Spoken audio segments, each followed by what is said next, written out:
우린 지난주에 이스라엘의 통일 왕국이 된 이 다윗이, 왕이 된 다윗이 하나님의 언약궤를 예루살렘 성으로 모셔드리는 그런 말씀을 함께 보았습니다. 언약궤를 이동하는 과정 속에서 여러 가지 있었지만 다윗은 하나님의 언약궤가 예루살렘 성에 들어올 때에 너무너무 기뻤습니다. 그래서 말씀 보니까 힘을 다하여 춤을 추었다, 이렇게 이야기를 했죠.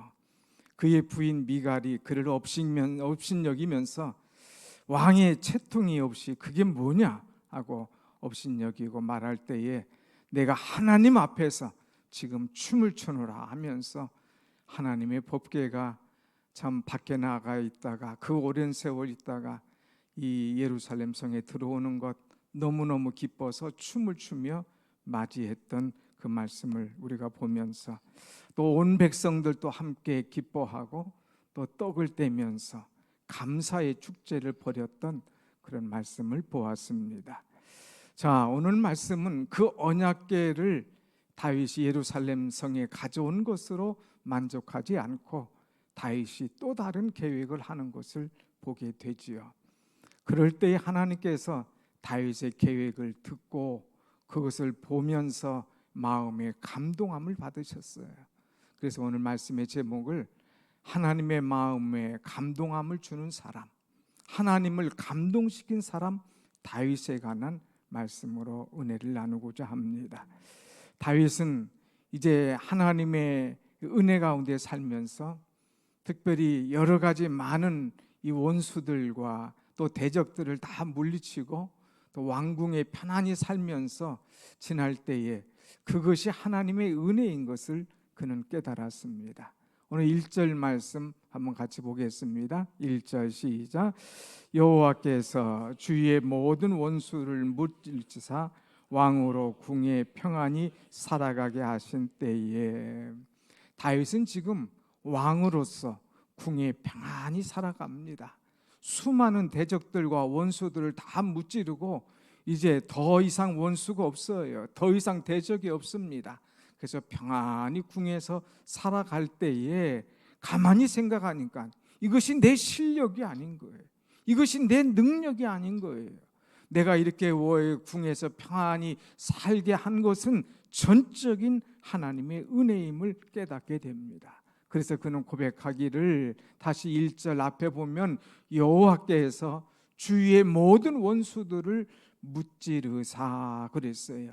내가 잘한 게 아니라 하나님께서 주위의 모든 원수들을 무찔러 주셨기 때문에 내가 오늘 이 전에서 평안히 거하게 된다 하는 것을 깨달을 수 있고 그것을 고백하는 것을 우리는 보게 됩니다.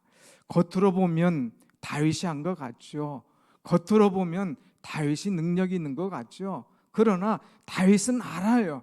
이것은 내 능력이 아니라 철저하게 모든 것이 하나님의 은혜였다. 하나님이 이 대적을 막아주시고 쫓아내주시고 싸워주셨기 때문에 내가 평안히 거한다 하는 것을 깨닫고 감사하고 있습니다. 다윗은 사실은 모든 전쟁에서 패배를 모르는 이 전쟁 영웅이었죠.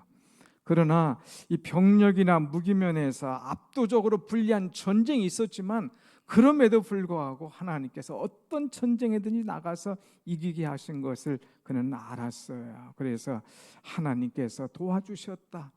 하나님께서 여기까지 함께 하셨다. 모든 것이 하나님의 은혜다 하면서 하나님께 감사한 것을 깨닫고 내가 오늘 이 평안한 것, 하나님의 은혜임을 고백하면서 시작을 합니다. 그러면서 하나님의 은혜로 내가 평안한 가운데 지나게 됐는데 지금 내가 가만히 있을 수가 없도다. 그러면서 새로운 계획을 세우고 고백하는 것이 바로 2절입니다. 2절 말씀 한번 같이 봅니다. 시작. 왕이 선지자 나단에게 이르되 볼지어다 나는 백양목 궁에 살거늘 하나님의 궤는 휘장 가운데 있도다. 아멘. 지금 다윗은 백향목 궁에 살거늘 그랬어요. 뭐 왕이니까 얼마나 잘 지어진, 얼마나 잘 이 단장된 좋은 집에 살겠습니까? 나는 이 백향목궁에 산다. 그런데 하나님의 괴는 지금 휘장 가운데, 장막 가운데 거하는 것을 다윗은 생각하고 있습니다. 참 하나님의 은혜로 내가 왕이 되고 여기까지 왔는데 나는 좋은 집에 있거늘 하나님의 임재, 하나님의 이 법궤, 이것은 지금 이 장막 속에 있는 것, 이것이 영 마음에 불편했어요. 물론 다른 왕들은 생각지도 못했던 엄청난 일을 다윗은 했죠. 이 법궤를 모셔왔죠. 그리고 지난주에 말씀한 것처럼 오벳 에돔의 집에 있는 것 예루살렘으로 옮겨와서 장막 가운데 거하게 했죠. 큰 일을 하기는 했습니다. 그런데 자기가 있는 집에 비교하면 뭐 비교할 수가 없는 거예요. 자기는 지금 좋은 집, 최고의 집에 있는데 하나님의 법궤는 지금 장막 텐트 안에 있는 것, 이것이 영 마음에 불편한 거예요. 하나님의 은혜 가운데 나는 잘 살지만 이제 하나님은 이렇게 하나님의 법궤 임재를 상징하는 이것은 텐트 안에 있는 것, 이것이 늘 마음에 불편했습니다. 그래서 그는 하나님을 위하여 전을 지키러 마음에 작심합니다. 나보다, 우리 집보다 더 좋은 집, 더 근사한 집, 하나님께서 원하시는 이 하나님의 성전을 내가 하나님 앞에 지어드려야 되겠다 하고 마음을 먹습니다. 그리고 나단 선지자를 불러서 그에게 이야기를 합니다. 나단 선지자가 이야기를 들었을 때 어떻겠습니까? 야, 이거 다윗 왕 보통 사람이 아니네. 그 엄청난 이 법궤를 가져온 것도 대단한데 이제 하나님의 전까지 지어드리겠다고, 이거는 아무나 생각할 수 없는 일인데 너무나 기뻤어요. 그래서 나단이 대답하기를 뭐라고 말하느냐, 3절의 말씀 같이 봅니다. 3절 시작. 나단이 함께 할때 여호와께서 왕과 함께 계시니 마음에 있는 모든 것을 행하셔서 하니라. 나단이 이야기합니다. 하나님께서 지금 왕과 함께 하십니다. 왕의 마음에 있는 것, 그거 마음껏 모든 것을 행하시옵소서. 하나님도 기뻐하실 것입니다. 나단이 생각을 했어요. 사랑하는 여러분, 보통 사람들은 생각이 달라요. 힘들고 어려울 때는 내가 하나님 앞에 기도합니다. 그러나 성공하면 사람들이 싹 바뀌는 경우가 얼마나 많습니까? 하나님, 내가 이 기도만 들어주면, 하나님 이 말씀에 응답만 하시면 제가 성공해서 하나님 앞에 이렇게 하겠나이다. 서원도 하고 약속도 하고 그렇게 기도하다가도 성공하고 나면 싹 바뀌는 사람이 얼마나 많은지 몰라요. 내가 언제 그 말을 했느냐, 아니 꼭 그거를 해야 되느냐, 아니면 싹 잊어버리는 그런 사람들 많습니다. 그런데 다윗은 초심을 버리지 않어요. 이것은 전적인 하나님의 은혜야. 나는 지금 좋은 데 사는데 하나님의 집은 이럴 수는 없지. 그러면서 하나님 중심으로 살아갈 때에 이제 하나님의 전을 짓고 싶은 마음, 그 속에 막 넘치는 것, 이것이 나단이 보고 역시 나단은 생각합니다. 다윗 왕은 다르구나. 하나님 앞에 최선을 다하는 사람이구나. 그러니까 하나님께서 다윗을 사랑하시고 축복하시고 아끼는 것이구나 하는 것을 생각하면서 이 사람이 궁전에서 살면서 하나님의 전을 지켰다고 하는 이 마음, 하나님께서 얼마나 기뻐하시겠느냐. 하나님께서 이거 반대하시는 일이 전혀 없을 거라고 생각합니다. 그래서 나단이 앞뒤 가리지 않고 왕이여 마음대로 하십시오. 하나님 기뻐하실 겁니다. 하나님 원하시는 대로, 왕이 마음에 품은 대로 이 일을 행하십시오. 나단도 거의 99% 찬성하는 것 같은 그런 마음을 보였습니다. 그런데 하나님의 마음은 달랐어요. 나단이 오케이 합니다. 하나님도 뭐 보나마나 오케이일 거라고 얘기합니다. 그럴 때 다윗이 일을 시작하지 않겠어요? 급한 거예요.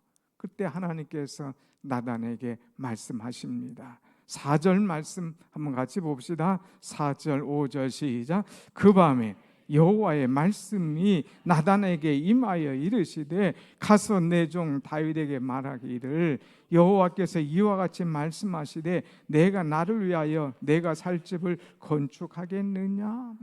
지금 나단이 하나님 앞에 가서 물은 게 아니에요. 기도한 게 아니에요. 근데 하나님 벌써 알고 계셔요. 나단도 오케이 하고 하는 것을 알고 계셔요. 그래서 하나님께서 나단에게, 야 나단아, 너 빨리 다윗에게 가서 말해. 너희가 나의 집을 건축하겠다고 얘기하는데 내가 언제 그거 원하였느냐? 나 이제까지 밖에 있어도 아무 문제 없다. 다윗, 그거 고맙다. 그러나 너가 아니라 내 아들 솔로몬을 통하여서 나는 이것을 이룰 것이다 하는 말씀을 주고 있습니다. 나단이 이야기를 들었을 때에 얼마나 당황하겠습니까? 하나님께서 또 기뻐하실 줄 알았는데 하나님께서 원하지 않는 거예요. 하나님께서 예스하지 않으셨어요. 야, 그렇게 총애하는 다윗이 이 성전을 짓겠다고 하는데 하나님 왜 이렇게 하실까? 하나님이 이렇게 하실 때 다윗이 얼마나 섭섭할까? 참 실망스러웠습니다. 그래서 어쩔 줄은 몰랐어요.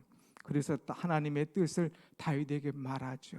그때 다윗이 뭐라고 대답합니까? 아니, 내가 하나님을 위하여서 이런 일을 하려고 하는데 하나님 막으시다니 이를 쓸 수 없습니다. 나는 왕입니다. 모든 것이 다 있습니다. 하면 됩니다. 하나님 기뻐하신 성전을 드리겠다는데 반대할 이유가 없지 않습니까? 하고 시작할 수 있지만 하나님께서 원하지 않으실 때에, 자기 뜻이 아무리 좋아도 하나님께서 원하지 아니하실 때에 다윗은 그것을 그대로 순종하며 받아들였습니다. 하나님께서 이것을 기뻐하시는 거예요.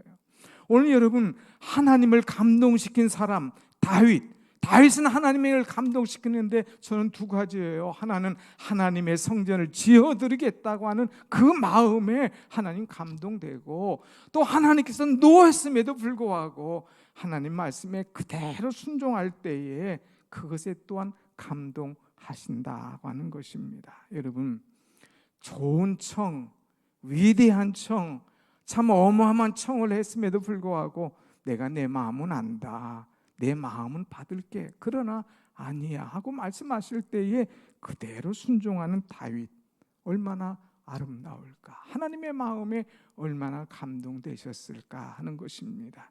여러분, 그래서 하나님께서는 다윗의 그 마음을 보시고 감동하셔서 다윗에게 축복을 하십니다. 오늘 다윗에게 축복을 하시는 것이 9가지예요. 본문 말씀을 자세히 살펴보면, 하나하나 따져보면, 하나하나 뜯어볼 때 9가지가 나와요. 근데 저는 그것을 조금 통틀어서 오늘 3가지로 말씀하려고 합니다.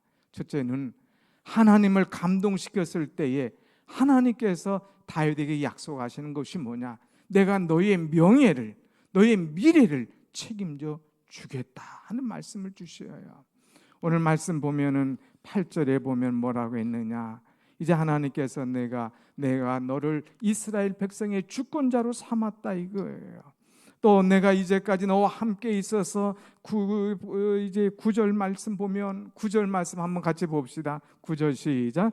내가 가는 모든 곳에서 내가 너와 함께 있어 내 모든 원수를 내 앞에서 멸하였은즉 땅에서 위대한 자들의 이름같이 내 이름을 위대하게 만들어 주리라. 아멘. 하나님은 약속하십니다. 내가 너를 주권자로 삼아서 여기까지 오게 했는데 너희가 참 그런 일을 잘하고 순종하는 그 모습 귀하구나. 내가 어디 가든지 너와 함께 있을 것이다. 너희 모든 원수들을, 대적들을 내가 물리쳐 줄 것이다. 그리고 땅에서 위대한 사람들의 이름처럼 내 이름을 위대하게 만들어 주리라 하고 약속하고 계시다고 하는 거예요. 위대하게 만들겠다 하는 것은 끝난 것이 아니라 위대하게 만들어 주리라. 앞으로도 계속해서 내 이름이 위대하도록 내가 만들어 주겠다고 하는 거예요. 이것은 명성만을 높이는 것이 아니라 그의 명예, 그 이름, 이런 것들을 하나님께서 책임져 주시겠다고 하는 그런 말씀이죠. 여러분, 다윗이 이러한 하나님의 약속과 축복을 받은 이유가 뭡니까? 그가 재능이 많아서 그렇습니까? 그가 인물이 잘나서 그렇습니까? 그가 나라의 왕이기 때문에 그렇습니까? 그게 아니에요. 하나님의 마음을 감동시켰기 때문에 하나님께서 그 엄청난 약속과 축복을 하시는 것입니다. 우리는 살아가면서 얼마나 하나님의 마음을 감동시키는 그런 생각을 했습니까?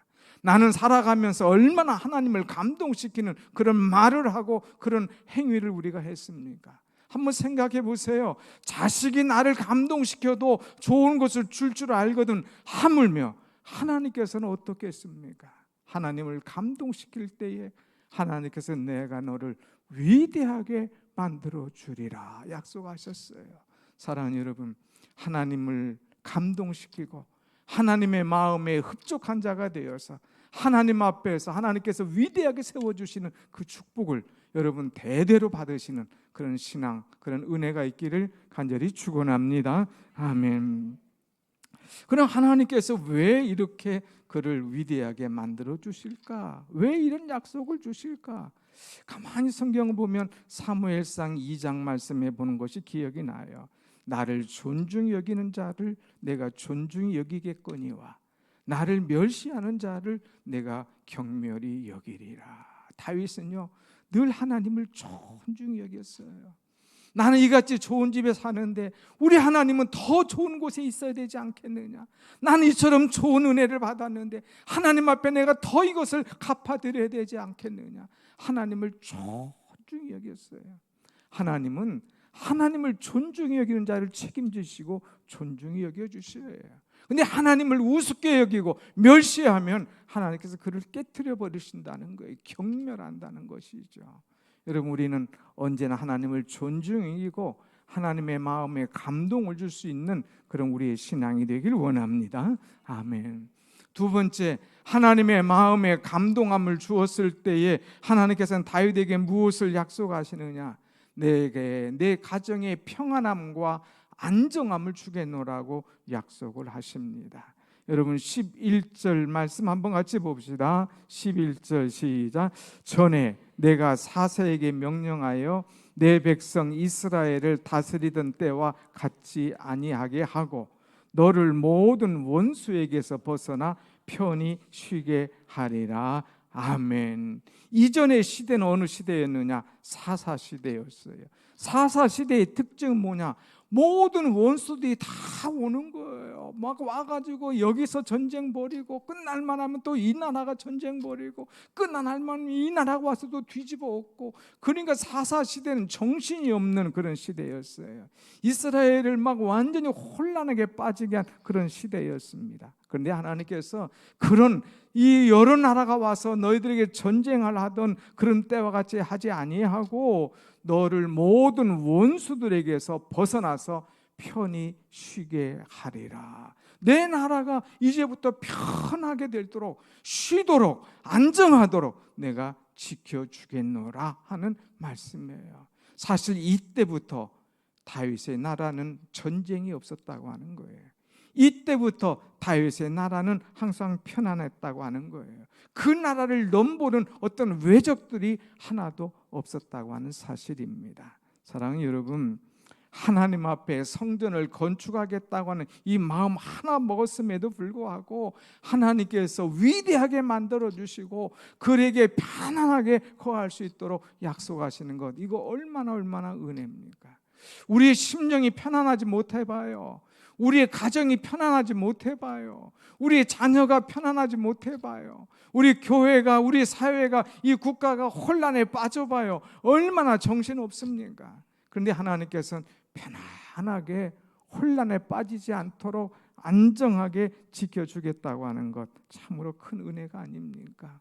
사랑하는 여러분, 하나님의 마음에 감동함을 주셔서 여러분의 심령, 여러분의 가정이 항상 평안의 축복이 넘치기를 간절히 축원합니다. 아멘. 평화가 있어야 돼요. 평화가. 불안하면은요 되는 일이 없습니다. 불안하면 운전도 괜히 가다가 사고 나는 거예요. 불안하면 말도 헛말이 나오는 거예요. 불안하면 행동이 영 생각지도 않은 거추장스러운 행동이 나오게 되는 거죠. 그렇기 때문에 우리는 불안하지 않고 평안한 삶, 형통의 삶을 사는 것이 얼마나 은혜인지. 그런데 다윗은 하나님께 감동함을 주니까 하나님께서 이런 은혜를 베풀어 주셨다고 하는 거예요. 그리고 세 번째는 하나님께서 어떤 축복을 약속하셨느냐? 그에게 내가 너를 견고하게 하리라고 말씀해 주셨어요. 그것도 한 번이 아니라 세 번씩 약속해 주십니다. 여러분 12절 말씀 보면 내가 내 나라를 견고하게 하리라 그랬어요. 13절도 그의 나라 왕위를 영원히 견고하게 하리라고 말씀하십니다. 16절도 내 왕위가 영원히 견고하리라 말씀하십니다. 세 번이나 견고하리라, 견고하리라, 견고하리라 말씀하고 있어요. 얼마나 큰 축복입니까? 흔들리지 않는 거예요. 요동하지 않는 거예요. 불안하지 않는 거예요. 항상 견고해서 든든하게 나갈 수 있도록 하나님께서 책임져 주시는 것 얼마나 큰 은혜요 감사한지 모릅니다. 특별히 견고하리라고 말씀할 때에 너희의 자식, 너희의 후손들을, 너희의 나라를 내가 견고하게 해주리라고 12절에 약속을 하고 있습니다. 그 자손들을 하나님께서 책임져 주시겠다는 거예요. 그래서 14절에서 보면 나는 그에게 아버지가 되고 그는 내게 아들이 되리니 하면서 하나님께서 그 인생들을 책임져 주실 것을 말씀하고 있습니다. 또 그의 나라 13절에 그의 나라 왕위를 영원히 견고하게 하리라. 내 아들 솔로몬의 나라도 견고하게 하리라. 이전에 혹시 잘못하면 내가 채찍을 하고 이제 징계를 할지라도 그들을 은혜 사슬 속에서 내가 지켜줄 것을 말씀하고 있습니다. 그리고 또 하나 중요한 것이 뭐냐, 이제 16절 가서 보면 16절 15절 말씀 보면 내가 내 앞에서 물러나게 한 사울에게서 내 은총을 빼앗은 것처럼 그에게서는 빼앗지 아니하리라. 사울에게서는 하나님께서 왕의 은총을 뺏었잖아요. 사울이 하나님의 말씀을 버렸으므로 하나님께서 사울을 버렸어요. 그의 은총 왕위를 빼앗았습니다. 그러나 하나님은 이제 이후로는 너희의 자손들, 그 너희의 왕위들, 그것들 내가 빼앗지 않을 것이다. 내 은총을 내가 빼앗지 아니할 것이라 약속했습니다. 솔로몬이 죄를 짓고 많은 허물이 있었음에도 불구하고 하나님은 솔로몬에게서 왕권을 빼앗거나 그것을 거두지 않았다고 하는 것입니다. 하나님께서 지켜주신 것이죠. 사랑하는 여러분, 하나님의 마음을 감동시킬 때에 하나님께서 그의 명예를, 하나님께서 그의 가정을, 하나님께서 그의 나라를, 그의 후손들을 견고하게 지켜주셨던 이 축복이 오늘 여러분에게도 그대로 임하시기를 간절히 축원합니다. 아멘. 하나님의 마음을 감동시킵시다. 그러면 하나님의 마음이 움직인다니까요. 그래서 다윗이 하나님이 약속하신 이 말씀을 붙잡고 기도하는 유명한 기도문이 하나 있습니다. 29절로 넘어가서 오늘 본문에 나오지 않지만 29절 한번 같이 봅시다. 시작. 이제 청하건대 종의 집에 복을 주사 주 앞에 영원히 있게 하옵소서. 주 여호와께서 말씀하셨사오니 주의 종의 집이 영원히 복을 받게 하옵소서 하니라. 아멘. 어느 집에 가면, 특별히 사업장에 가면 사람들이 주의 종의 집이 영원히 복을 받게 하옵소서 하고 붙여놓은 액자들이 있죠. 바로 이 말씀이에요. 근데 그것만 보면 의미가 없어요. 그 앞에 뭐라고 했어요? 주께서 말씀하셨사오매, 주 여호와께서 말씀하셨사오매, 하나님이 약속하셨잖아요. 주의 종에게 명예를, 위대함을, 가정의 평안함과 안정함을 자손 대대로 하나님께서 든든하게 이제 세워주실 것을, 견고할 것을 말씀하셨사오매, 하나님께서 말씀하신 대로 주의 종의 집이 영원히 복을 받게 하여 주옵소서 하는 간절한 기도를 드리고 있어요. 다윗은요, 하나님 앞에서 늘 자신을 낮추어요. 오늘 본문 말씀 보면 이제 왕이면서도 주의 종의 집이, 주의 종이 하면서 종이라고 하는 표현을 10번이나 하고 있습니다. 하나님 앞에서는 종이에요. 하나님 앞에서는 겸손한 주의 종이에요. 하나님 앞에서는 자기를 지극히 낮추는 그런 겸손한 왕이었다고 하는 사실입니다. 그러면서 하나님을 향하여 주라고 고백하면서 겸손하게 주의 종의 집에 영원히 복을 받게 하여 주옵소서 하는 그런 기도를 드리고 있습니다. 사랑하는 여러분, 우리가 하나님의 약속하신 것 틀림이 없습니다. 그렇다고 하나님이 약속하신 거 그대로 믿고 그냥 감 떨어지길만을 기다린 것이 아니라 오늘 다윗은 기도한 거예요. 하나님 약속하셨어요. 하나님 말씀하셨어요. 말씀하신 대로 주의 종의 집에 그 말씀이 영원히 이루어지게 하여 주옵소서. 주의 종의 집이 영원히 복을 받게 하여 주옵소서. 기도할 때 하나님께서 그가 기도한 대로 이루어 주신 것을 믿습니다. 아멘. 사랑하는 여러분, 말씀을 정리합니다. 우리는 하나님을 감동시키는 그런 사람이 되어야 돼요. 여러분, 우리가 살아가면서 신앙생활하면서 얼마나 하나님을 감동시켰습니까? 하나님께서 필요할 때 얼마나 내 마음을 드리고 내 몸을 드리고 내 물질을 드리면서 하나님을 감동시키면서 헌신해 봤습니까? 하나님에게 달라고나 하면서 하나님을 설득시키려고나 하면서 내가 하나님의 말씀에 하나님의 마음에 얼마나 감동된 일을 행했느냐 하는 거예요. 그런 일은 하지 않으면서 하나님 주의 종에 영원히 복을 내려 주옵소서, 그 말씀만 좋아한다면 이건 도적이라는 거예요.